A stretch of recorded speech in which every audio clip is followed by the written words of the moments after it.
So, I've actually got two stories that I think are worth hearing, and they're both related to each other. My name is David. I used to work late nights at a gas station convenience store out in the middle of nowhere. This was forever ago, which I'm only mentioning because it was back before every establishment had state-of-the-art security systems and cameras covering every square inch of their property. It's not like security systems didn't exist, more so that it wasn't much of a priority. Plus, the owner was cheap. But anyway, I didn't care because the job was laughably easy. The most difficult part of working there was honestly the owner. He legitimately had the mind of a goldfish. We'd have the same two arguments multiple times a week, and it was almost like this guy forgot what we argued about every time because he'd constantly repeat himself and bring up things we'd already addressed. But whatever. Here's everything you need to know. Most nights it was just me in there from 11 p.m. to 7 in the morning, and the place didn't see much traffic. That's about it. Anyway, one night, I'm pretty sure it was during the week, I was doing what I always did, leaning against the counter with a magazine in hand, trying to prevent the boredom from putting me to sleep. It was really late. I don't remember exactly what time it was, since the store had the remarkable ability to blend all the ungodly hours of the night into one lump of misery. But the store was dead silent. You know that faint buzzing noise those old fluorescent lights make? That was the only noise I'd hear in hours, and my brain had gotten numb to it, which I guess explains why I was so startled when the front door chimed. I looked up, and there was a man walking in. He was this tall, 30-something looking black guy with an above-average build. My first thought was ex-pro athlete. But then I looked at him a little more closely. Here's the thing, and I can't overstate how jarring this was. He was quite literally covered in blood.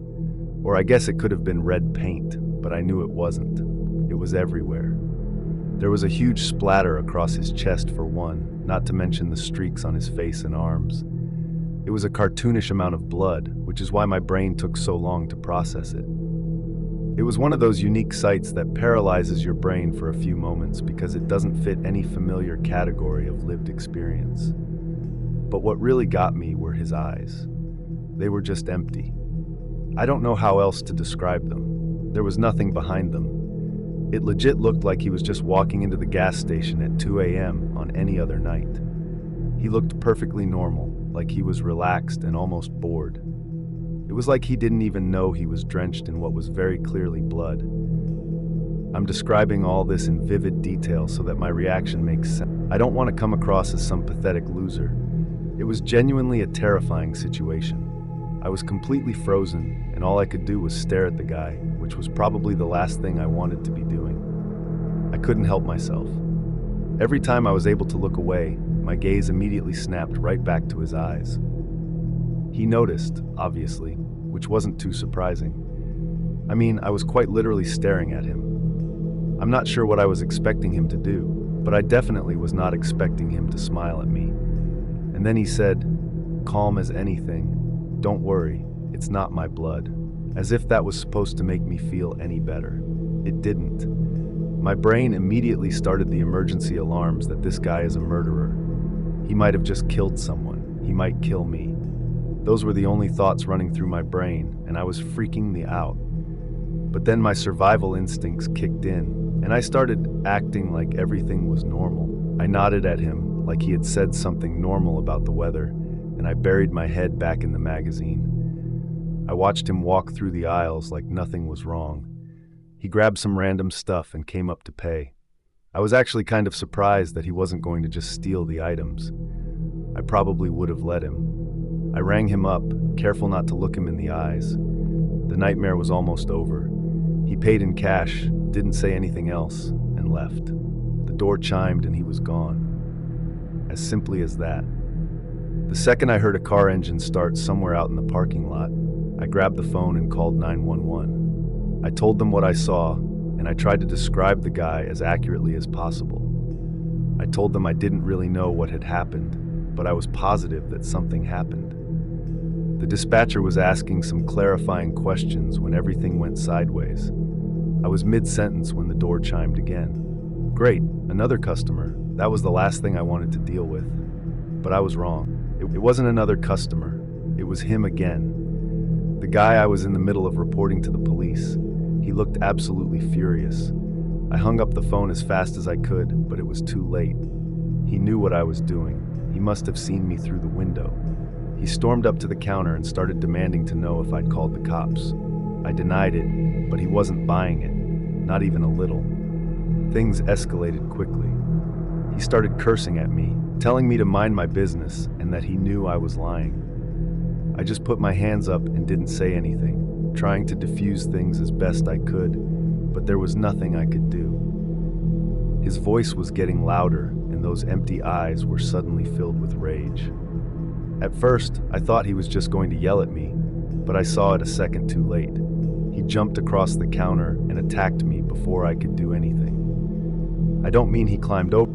I mean he launched himself across the counter and tackled me to the ground before I could even react. In all of 2 seconds, he went from screaming at me to strangling me. And I was fighting for my life. I thought I was gonna die. I had never been in a physical altercation before that night, and I was certain this guy was trying to end my life. I thrashed around wildly, kicking, scratching, biting even. I was just trying to survive. I could feel his blood, or whoever's blood it was, all over me, smearing my clothes and face. We were still rolling around on the floor when I resorted to my final option. I screamed that I had a gun, and I wasn't afraid to use it. A complete bluff, of course. Something about the way I said it must have been convincing, though, because he stopped punching me. He scrambled off and bolted for the door.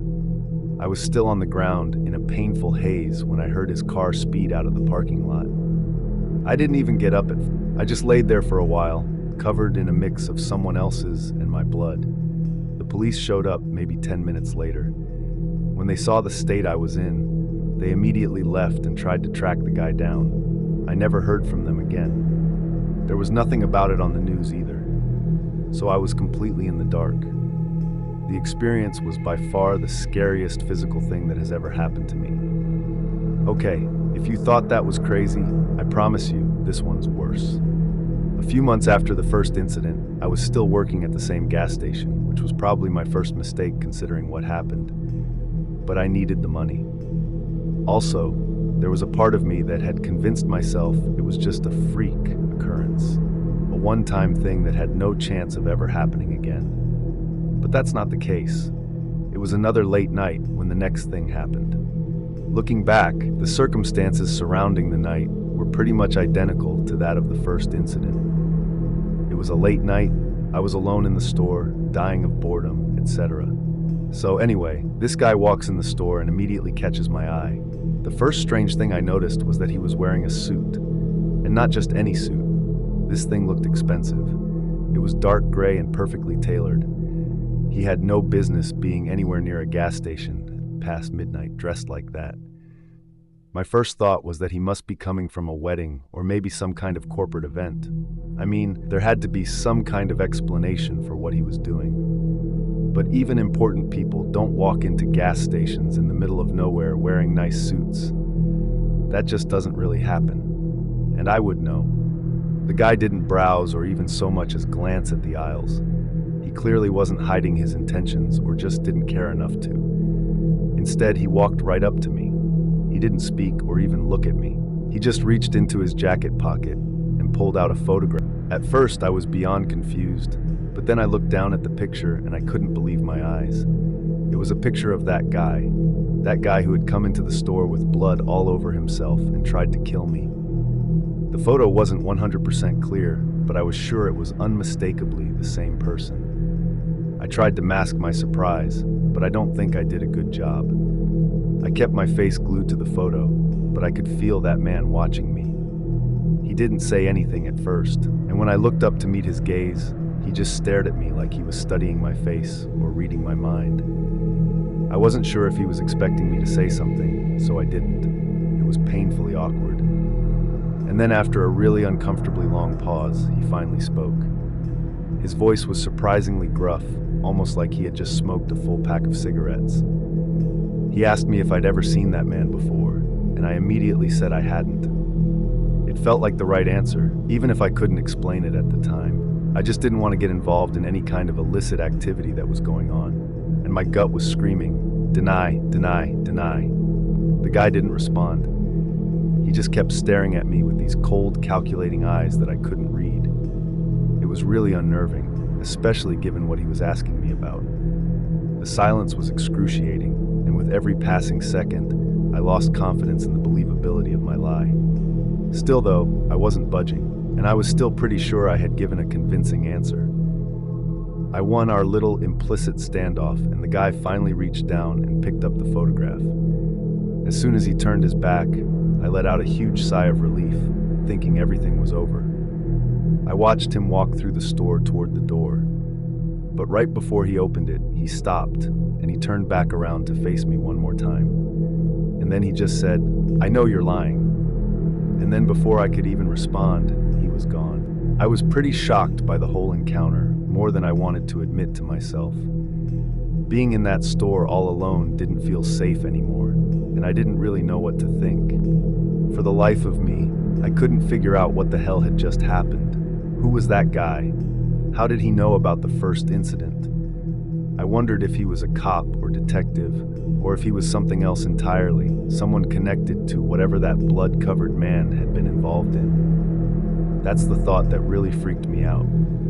I pretty quickly reasoned that if he had been someone official like a cop, he would have revealed his identity to me, which could only signify bad news. I didn't end up calling the police that time, partly because I wasn't sure what I'd even say, and partly because of the PTSD over what happened the last time I called the police. Nothing happened for a while after that night, though. I was a little shaken. Yeah, and part of me was expecting something else to happen that night, but nothing did. It wasn't until a few weeks later that I started thinking something might have actually been wrong. I started noticing the same silver SUV in various spots throughout my day. At first, it was parked across the street from the gas station during my daytime shifts, which was normal enough, but then I noticed it in the parking lot of the grocery store I went to, which was a touch stranger. Once I saw it on my street, the alarm bell started to go off again. I'm not a paranoid person by nature, but when you see the same vehicle in several different locations over the course of 2 weeks, you start to wonder. I had a feeling I knew who it was, and I told myself the next time I saw the car, I would call the police and report it as discreetly as possible. I knew it was that guy who had walked into the store that night in a suit.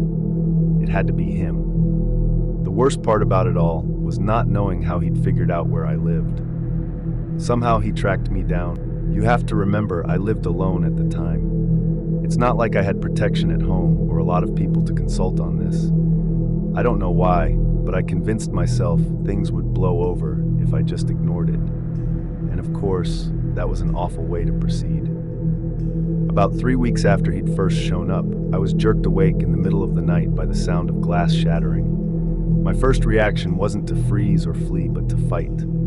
I grabbed the baseball bat I kept under my bed and ran into the living room. There was no one there, which I was able to determine in just a few minutes because the house was pretty small. There was something, though. There, sitting in the middle of the living room floor, surrounded by broken glass, was a rock. Just a plain rock, maybe the size of a fist. There was no note attached to it, but I understood what it meant.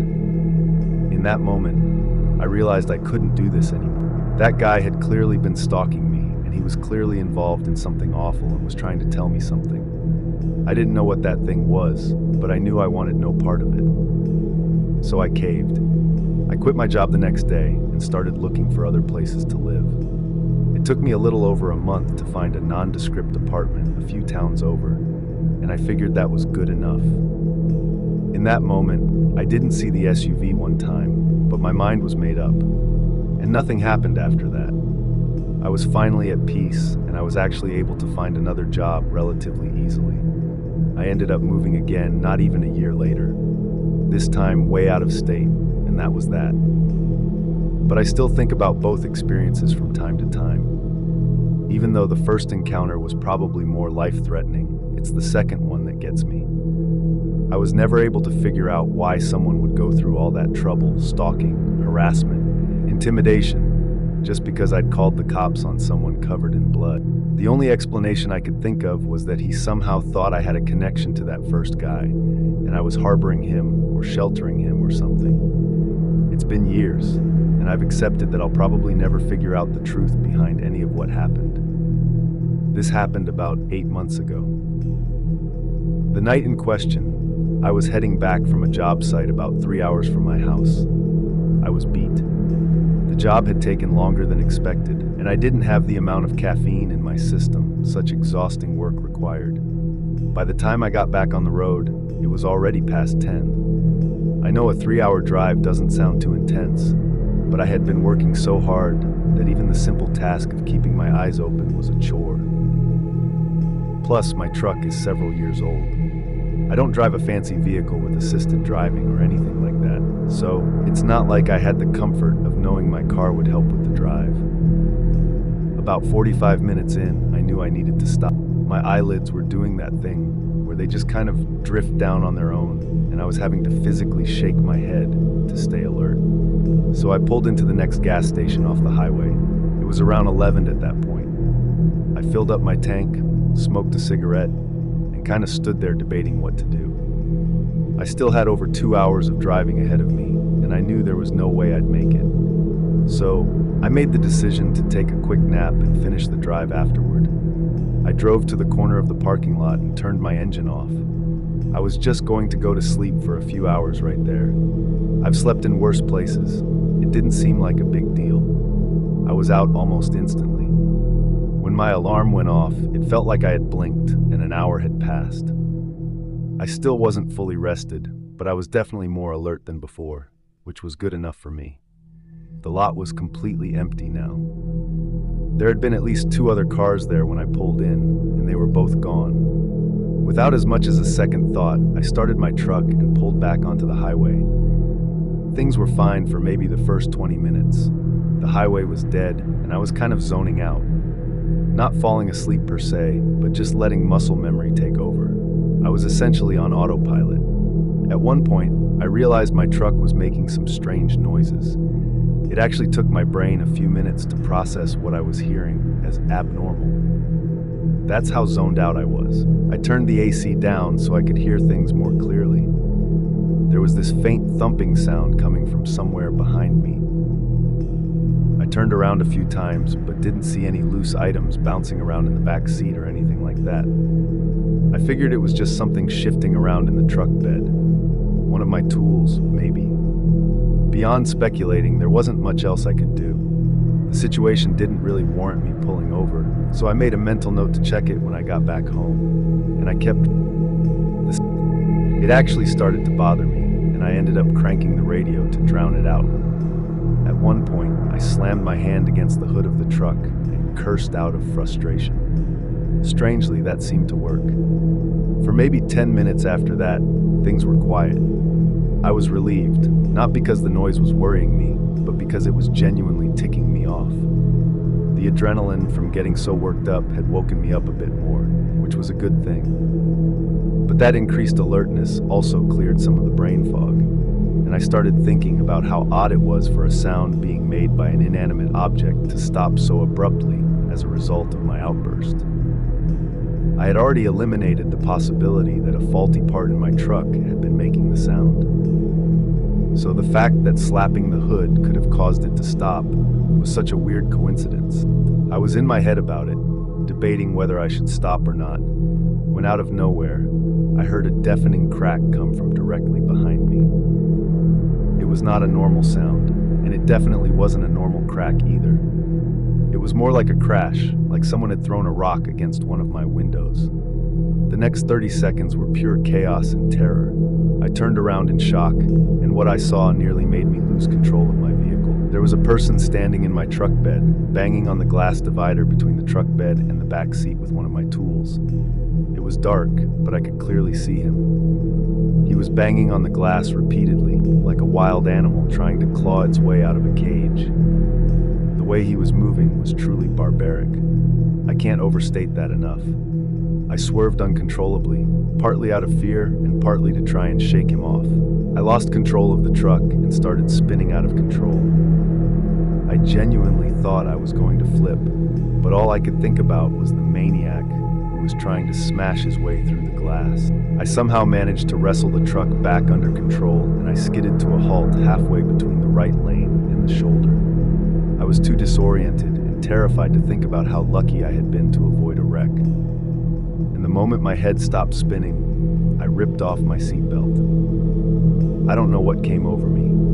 I'm not the bravest person, and I wasn't armed, but I knew I wanted to do something. I couldn't just sit there. I had to confront the psycho in the truck bed, if he was even still there.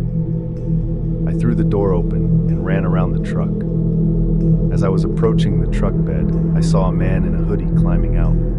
He jumped onto the ground and started running for the tree off the side of the highway. I chased him for a few seconds before realizing that was a terrible decision. It was pitch black out there. I had no idea if he was armed, and we were completely alone. Wherever my bout of confidence had come from, it didn't last. In a matter of seconds, I was terrified all over again. I ran back to my truck and sped off without even looking back to see where that guy went. I drove for a little while and then pulled over again to inspect the damage to my truck. My brain was genuinely in shock. I couldn't think straight, and I started to feel what I can only describe as a panic attack. I calmed myself down and got out of the truck. The glass divider was destroyed. It wasn't completely shattered, but there were so many cracks in it that one more forceful impact would have taken it out. I climbed into the bed of my truck to see what he had been hitting the glass with, but something caught my attention before I could even figure it out. There was a foreign object in there that I didn't recognize. It definitely wasn't a tool. It took me a few seconds to realize what I was looking at. It was a trash bag. It was wrapped over on itself multiple times, like someone had been trying to keep it really secure. And it was small too, like the size of two fists. It looked wet, and as I crouched down to get a better look, I realized it smelled disgusting. It smelled rancid, like rotting meat or food. I didn't want to touch it, but I needed it out of my truck. I needed to be as far away from that bag as possible. So as gingerly as I could, I grabbed it and quickly chucked it toward the tree. I didn't give things another thought. I immediately got back in the driver's seat and started driving away. As I was pulling out, I looked down at my hands and realized they were tinted slightly red. The bag had been coated in something red. Something red that was now all over my hands. It was sickening, but there was nothing I could do besides drive. I rubbed my hands on my jeans and tried to just make it home without going insane. I ended up keeping the incident to myself. I didn't involve the police, and it wasn't until weeks later that I even told my friends about what happened. I couldn't stop thinking about the encounter for days afterwards. I got a friend of mine to fix my glass a few days later without asking questions, and that was pretty much that. But I'd be lying if I said I wasn't affected by what happened. Looking back, the only explanation that makes sense is that he climbed into the bed of my truck while I was asleep at the gas station. Which makes sense because I don't have a bed cover, but he must have been lying completely flat there for most of the drive too. Otherwise, I would have seen him. I've never been in a life or death situation like that before. It was by far the most terrifying